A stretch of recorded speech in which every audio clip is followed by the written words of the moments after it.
Excellent. Thank you very much. I think it's time for us to move into the more general discussion of all of the papers of the morning. There were so many people who wanted to make comments on one or the other. And in order to maximize the number of voices and perspectives that we're able to take into account, what I would propose doing is, rather than answering each question one at a time, that we gather comments and questions from everybody first, and then give the four authors from the morning papers a couple minutes at the end to respond collectively to anything that's been addressed to them. And hopefully we'll be able to hear a little bit more of the discussion in that way. So looking at the various names of people who were left on the list stranded without the opportunity to comment, Vittorio, you were the first if you have things to offer about any of the four papers. With a short question after a very impressive paper. You are certainly right that the idea of maternal leave is much stronger in the European legal system than the US. How do you explain that nevertheless the demographic decline in countries like Italy and Germany is stronger than in the US? And with regard to Pierpaolo, I have the following question. I did not understand exactly the debate between Bishop Marcello and you, but do I rightly understand that your central point, Pierpaolo, is that your insistence on relations instead of persons is based on the respect for the institution? If we think that relations are nothing else than accidents of individuals, then of course it is very difficult to accept that the institution has a claim on the individuals. If the individuals fall out of love, then they have a right to dissolve the relation. And is your insistence on the fact that the relation has an intrinsic value independently of the persons wanting to engage in the relation based on this idea? These are my two questions. Excellent, thank you. Father Albino, I think now is the right time for your general comment, please. Great. This is just, I'd like to use Professor Mariana's paper as an occasion to give us a glimpse into one of the biggest challenges to the family in poor developing countries. In one of the big surveys, Voices of the Poor, conducted by the World Bank, at the top of the complaints of poor people is that of a lack of employment opportunities. And so poverty, the lack of jobs is just provides, chronic, nearly permanent stress on the family and gives rise to so many problems, from child neglect, child labor, to the problem of street kids, and then eventually to breakup of some certain families. And so it just leaves the family not only destitute, but also emotionally drained.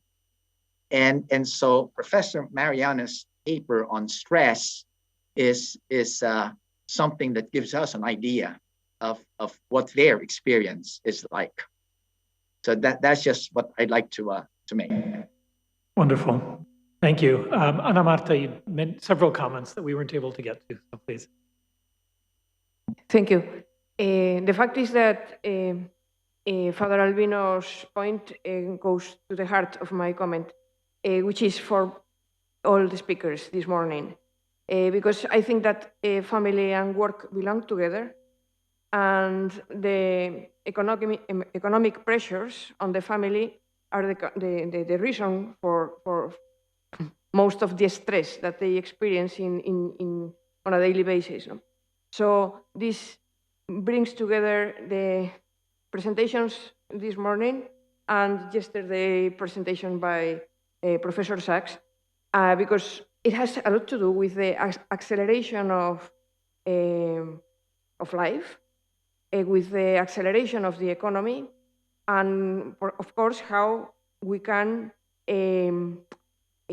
civilize the economy, perhaps develop a more sustainable development approach to things, So this is the main thing. And this also has to do with Professor Donati's point about free giving as an essential aspect of the social genome of the family being at risk because of the capitalist economy. So I think all these considerations together put a focus on the economy. It's not that everything is economy, but the real thing is that the pressures of the economy are very important on family life. Very good, thank you. Jutta, please. Thank you. This is a question to Elisabeth. So thank you very much again for your talk. You started with this very interesting observation that American mothers see their families more and more as a hobby. Now, switching from a liberal welfare state to a social welfare state, as we have it in Germany and Scandinavian countries, you see that there is one big difference, and this is that the state brings much more in terms of transfer. Just look at the 14 months of parental leave. Now, do you think that this state intervention prevents women to see the family as a hobby? This is my first question. And then how do we deal with the paradox that in particular those 12 months maternal leave bring them detrimental consequences for their career development? Thank you. Good, thank you. Robert, did you have another comment as well? Yeah, please.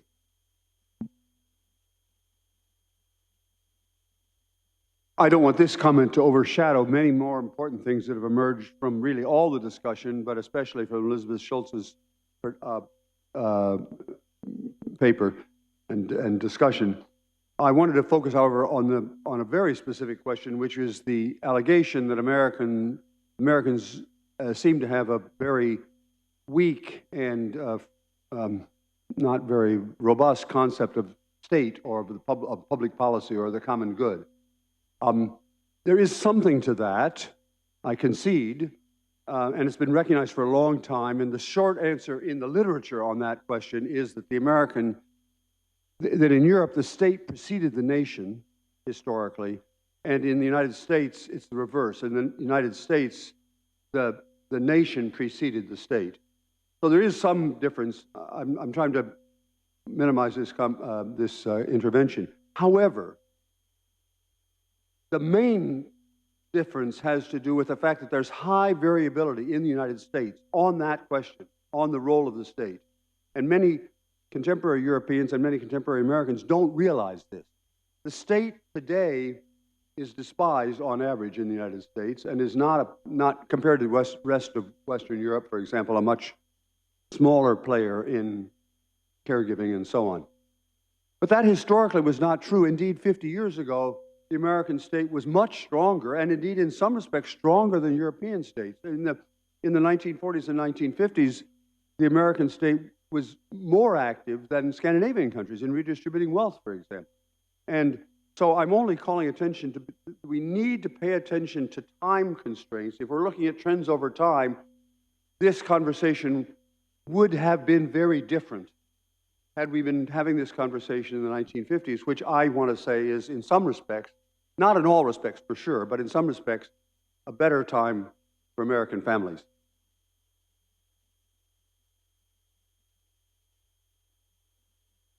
I'll take the liberty of the chair just to add one footnote to that too. I would imagine that we need also to have a comprehensive picture of the state in the United States to take federalism into account as well, right?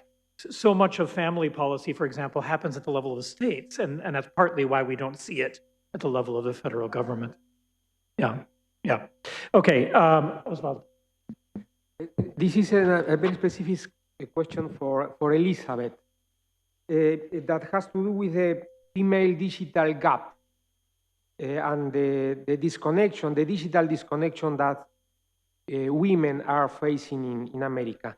In the case of Latin America, the problem is very high. The access to cell phone or to internet in the case of women are much lower than in the case of men. And also about the digital literacy For example, the knowledge of math, engineering, science, technology in the case of women is much lower than in the case of men. This is happening in the case of the American families too? Thank you. Moving on then, I had Virgilio and Jeff then and Marcelo, yes. Go ahead. And yeah, you're on the list. We still have a long list, but we're getting through it. Paulo, two questions, one to Mariana. It was very interesting, your presentation, and the mental health crisis associated with the pandemic was very much felt in places that one would not expect, which is in the middle of the rainforest. So we're able to do, during the pandemic, a large network of telemedicine posts with solar energy and internet connection. And to our surprise, the biggest demand that we had was for psychological assistance. People were having depression and anxiety. And we ended up writing some of the findings of this as a paper. And it's very similar, the results to the ones that you've described here. My question to you, I was a little bit intrigued by the tools that you developed to deal with this as family approaches to the pandemic, mental health crisis. So I'd like to ask you to elaborate a little bit on these tools. And my second question is about Pier Paolo.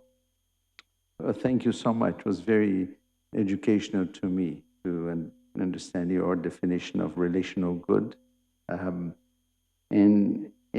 When you provided a practical example, it made me think that we may have here a great opportunity to propose a new paradigm in a way to face climate change.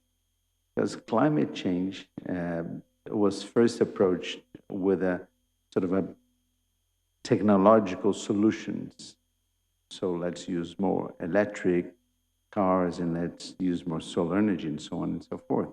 Then a second stage was a focus on nature-based solutions, how to improve the natural world, and by doing so, not only mitigate climate change, but also adapt to climate change.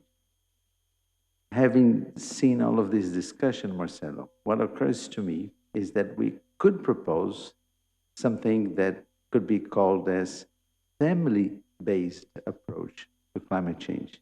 We have to create resilience. Imagine that the world is going to suffer a lot from floods and extreme weather events, droughts, and all kinds of hurricanes and stuff, which are going to increase in both frequency and magnitude. So families could be a target in terms of adaptation program. And my question to you is, what do you see the role of the church? And that speaks a little bit to what Marcelo was talking to you. I mean, yeah, I mean, no, because you had these discussions, the two of you. And I think maybe there's a role for the church in that adaptation approach based on families. And finally, going back to your point of the examples that you gave, the practical examples, which are the ones that you found most efficient? If you could share that with us, would be very interesting. Thank you. Thank you. Jeff, please go ahead.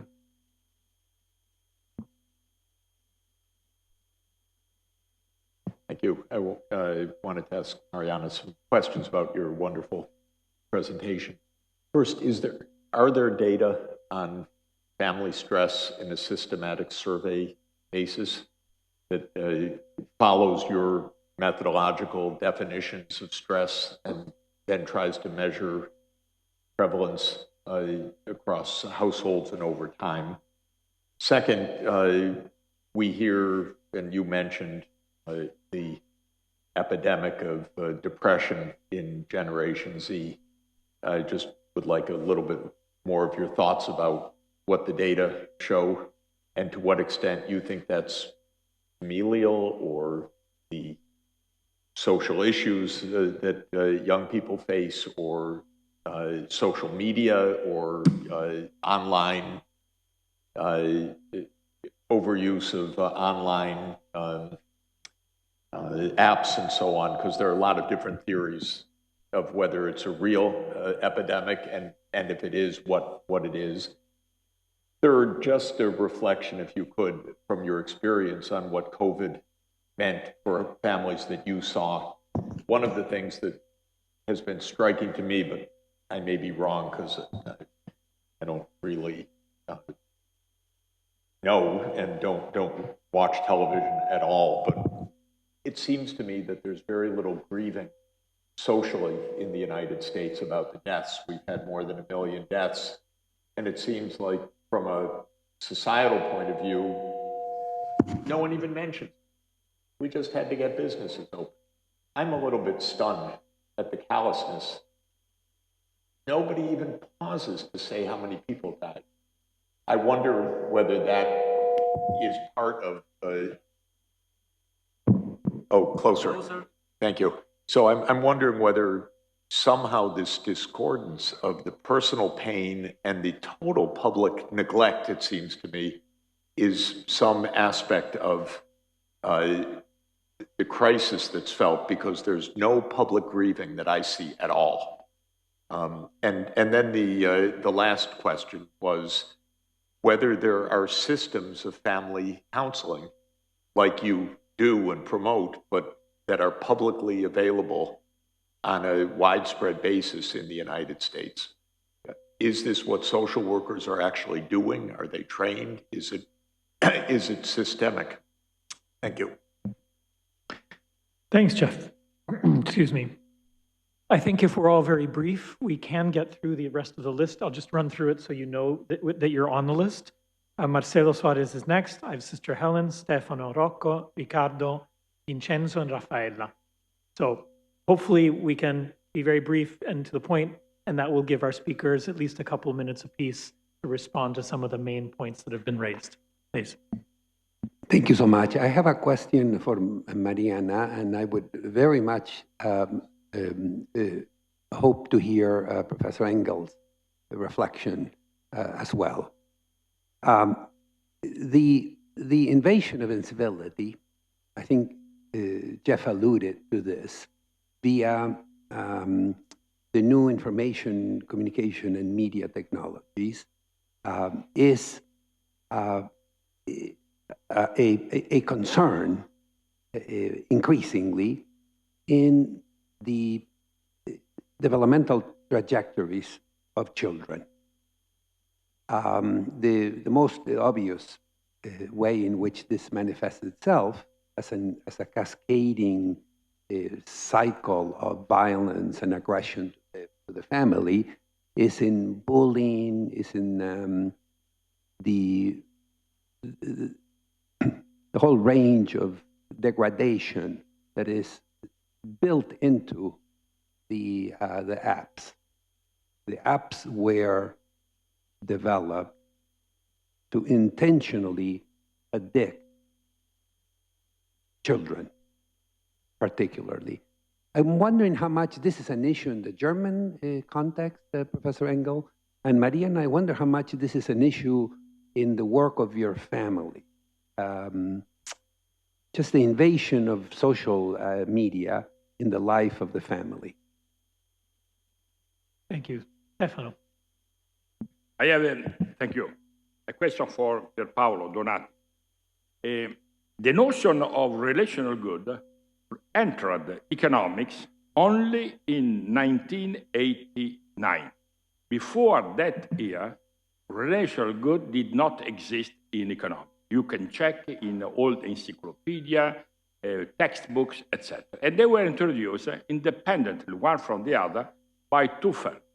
Carol Ulaner, she's a political science American, and an Italian economist whose name is Benedetto Gui.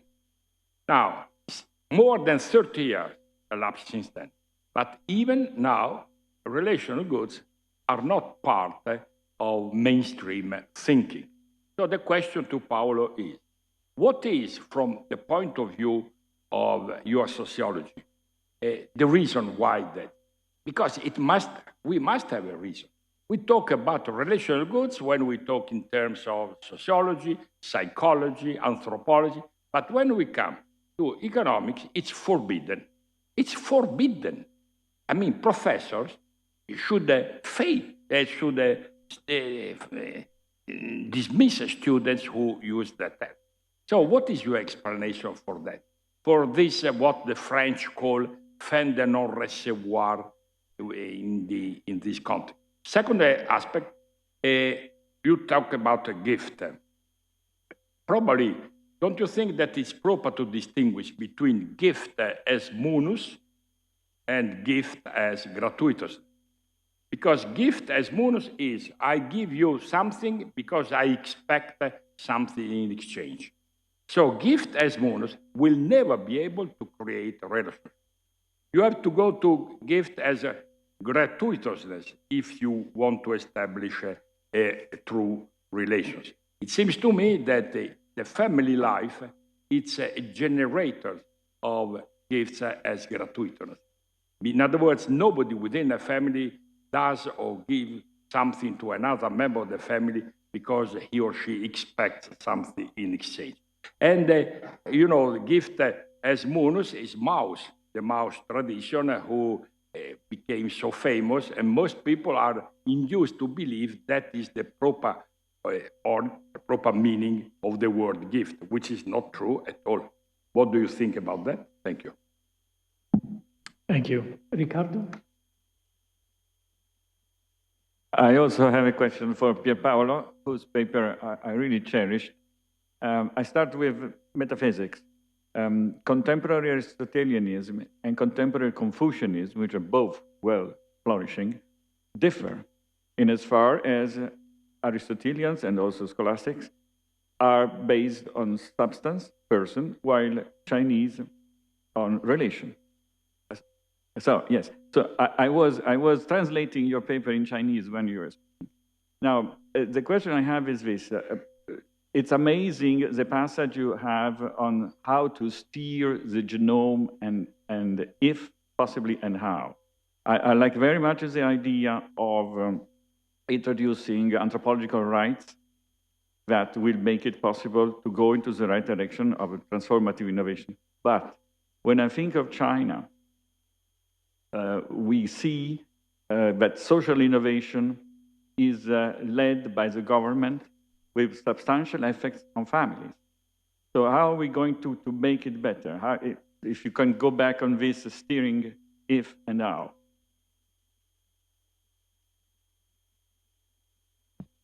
Excellent. We have only two more comments, and then we'll turn back to our speakers. So first, Vincenzo, and then Rafael. So thank you very much, Pierpaolo. I understood very much what you said in the light also of the law, especially of Roman law, because your relation goods are not a legal entity. They are not, maybe we can, is an autonomous liability, is a reality which is not detached from the people and independent from the people, but instead of that is entitled to proper specific responsibility. And it is a reality, because we see that in our reality. In the Roman law, it was something very, very common, because according to Roman law, they do not have any legal entity. So my question is, could you believe that according to your idea or to your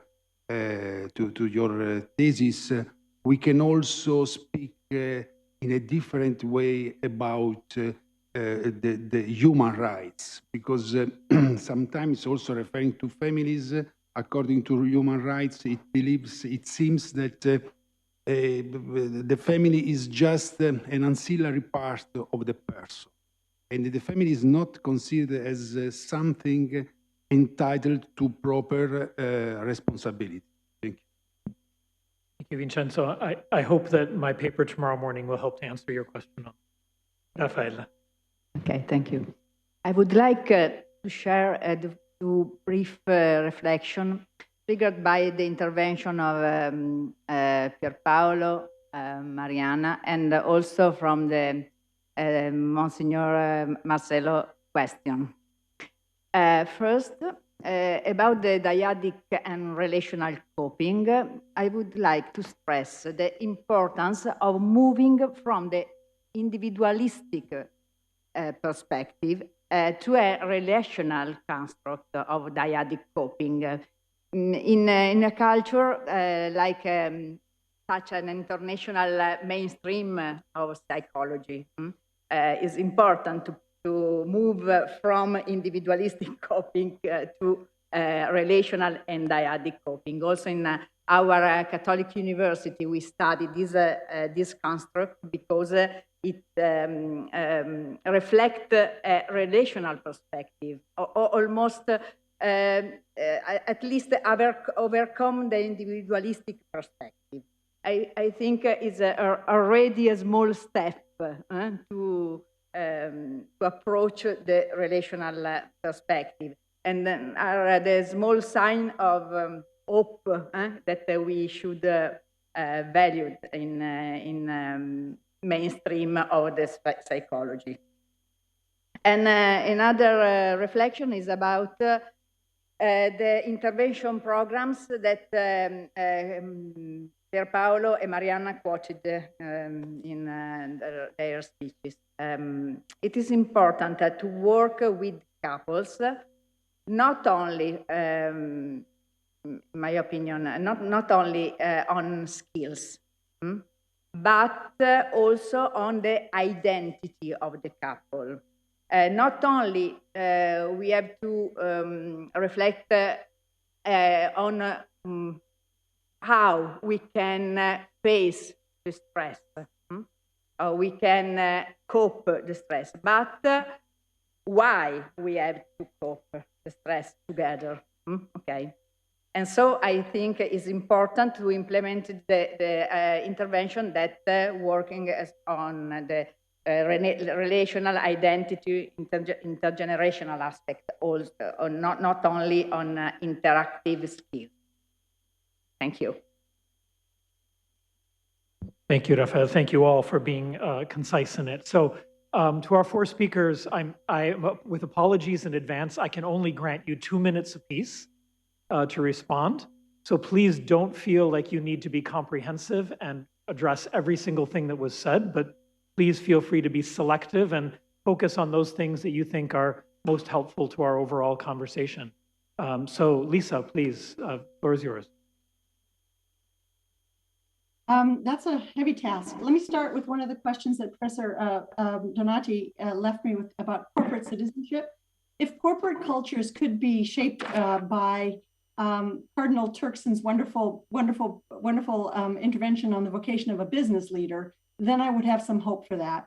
If they could understand their stakeholders to be not just the shareholders, but also their employers, their employees, customers, communities, that might be some hope. But I think that Professor Sachs demonstrated that that's not likely to happen in the United States. And I think that the delegating the responsibility for caregiving support to corporations in the United States has turned out to be disastrous.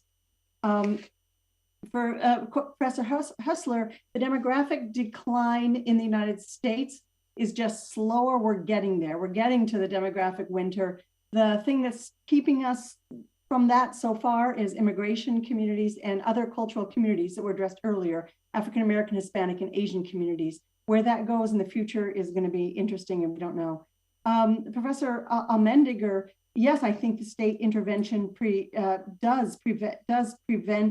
would help women understand childcare as a common good rather than a hobby, because it's a social articulation of the value of the work that's being done. I think that would make a huge difference.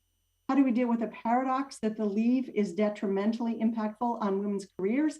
There, I think that Europeans could take some lessons from American feminists and be more aggressive about advocating for equality and even for interventions to make sure that women don't lose as much when they take time off and have a right to be at the table on higher levels of every business corporation. Professor Putnam, I agree with you. Professor Belize, I don't think the digital gap in the United States is gender-based. I think it's class and poverty-based. Thank you very much, Lisa. Mariana. Okay, so first thing I'd like to say is that, yes, when it was, we talked about employment for low-income families, and for many families around the world, the issues of chronic stress has to do with lack of resources, particularly, financial resources. I just want to comment that these grants that I'm getting for so much money in the United States are part of the Healthy Marriage and Responsible Fatherhood grants, and when they were first awarded back during the Bush administration, the results the second time that grants were given, they tried to measure effectiveness and they failed tremendously with low-income couples. These relationship education programs were only effective with middle-class families, which clearly points to the need of attending to other needs. And as a result of that, grantees from then on were encouraged to include employment services and financial capability tools for families, and that's what brought about a change for families in need. I mean, less on just relationship education skills to do nothing in the context of lack of access to resources and basic needs. In terms of having in the United States, what the pandemic means, I think personally the pandemic has made evident all the problems that had been accumulating in society and for family. We're usually, from a psychological perspective, symptomatic as a society. The mental health issues in the United States right now, I mean, in 2020, the American Psychological Association and also international organizations have said that we're dealing with a mental health crisis. You know that in the United States, at least for sure, that's an area of health that's unfunded. And so a lot of more resources, we need to go into that area. But I don't think it's only that. We also need a lot of cultural sensitive services, and we need to really understand the context in which, individuals and families actually experience, those symptoms. And these are in relation to the reality of the Amazon. I wouldn't venture to suggest any interventions without understanding first the context in which these families live. I think that that's fundamental. I also want to say that I talked about the crisis coming from a need of money and time. And I think that one of the greatest also issues that creates a lot of stress in our families is the pace of change, the rapid change. We talked about bullying through social media and other things. I think we're learning about quickly how to adapt and become flexible. I think that those who will survive without fewer symptoms and those that are capable of adapting constantly. And I think it's too much to ask from families, from individuals in general. What the pandemic has done, I don't know when we will really fully understand the impact of it, how much we missed, how much we didn't grieve, how much we were transformed by this crisis. What I know, on the one hand, I'm looking forward to all the transformations that are going to come. I'm open to learning, but I think we're barely beginning to understand the future that we're going to have. I'm sorry to sound, in a way, pessimistic, but I think that with the tools we have developed are definitely insufficient for the world that lies ahead. I have a 17-year-old and a 19-year-old, and I constantly think that we live in two different worlds. And I don't think it's an issue anymore of whether I like it or not. It's an issue on my end, at least, of understanding it and try to bridge the gaps between what I grieve, what I bring, and what that lies ahead of them. For them, I think it's a terrifying world. Very shortly. First of all, I have to answer to Monsignor Schallenberg when he asked how the Church can act according to the relational paradigm. The action should be to foster family associations, family social networks, with a relational culture. Because now, as far as I can see, there is not within the pastoral care as well as the local organizations of the church a relational culture. I suggested in 1992 to organize the family associations in a new form. I would like at that time to have a confederation. Then the Italian Episcopal Conference decided to have a forum of family association. But the forum is a place where you discuss. I suggested to organize real collective actions, network actions by family associations. So the forum is not called the Forum of Families. It's called Forum of Family Associations, where the subject is the association, not the single family. But that's a long story. Vittorio, sorry, I want really to stress that I didn't say that the relation instead of persons. In slide 7, I say the family is generated by people, but it is not made up of people, which means that the stuff, the very stuff of the family is the concept and reality of family is relational. The family is made up of relationships because the stuff of the family, this stuff is generated by people, so it's not instead of people, okay?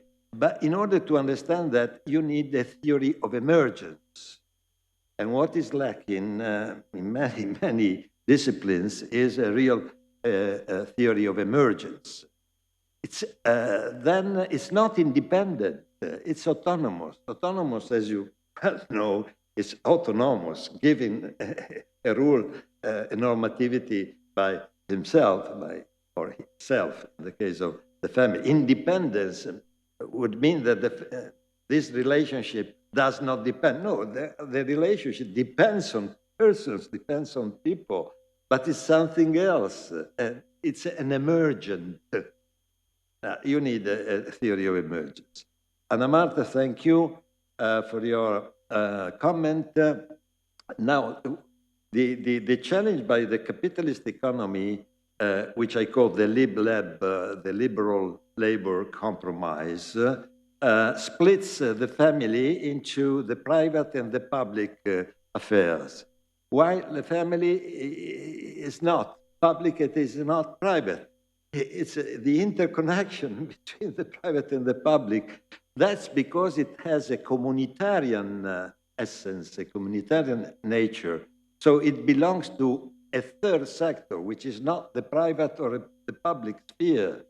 This is also important in the canon law. The canon law, for instance, treats the family sometimes as a private, sometimes as a public constitutional. No, well, the family is a community and needs a relational right, a relational view of its own rights. So the family, sorry, yeah, very briefly, to Virgilio, in my paper, I point the term family warming. Family warming is exactly the correspondent of the climate warming. So there are experiments, and I very quickly mentioned the family districts. The family districts, behind the idea of family districts, which I proposed, there is the theory by Elinor Ostrom on the commons, is to construe new commons, which cannot be those of the 16th century, of course. They should be different, but the idea is, how can we build up commons? Commons as relational goods. That's a long story. Professor Pozzo, sorry. Okay, no, well, just, okay, we continue the discussion. Thank you, sorry, Paolo. And that'll make our lunch that much more interesting. Christoph, the last 2 minutes for you, please. I will try to be very brief. I got one direct question to which I don't have the professional expertise to respond. It would be for the media scientists.